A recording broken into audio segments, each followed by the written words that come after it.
क्या भाई ने आपसे भी तलाक छपाई? हाँ बेटी, उसने हमारी इज्जत खाक में मिला दी।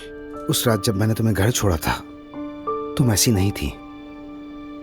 आज मुझे थोड़ी सी अजीब लग रही हो तुम। तो तुम टॉरस हो, खाने पीने के काफी शौकीन, ट्रैवल भी बहुत करते हो।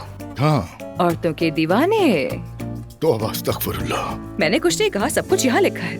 मैं जिमल के पास गया, उसे समझाने की कोशिश भी की, मगर वो है कि कोई बात सुनने को तैयार नहीं है। रेहान, जिमल वाकई बहुत स्टूपिड है। हम बात कर रहे थे। कोई बात नहीं होगी।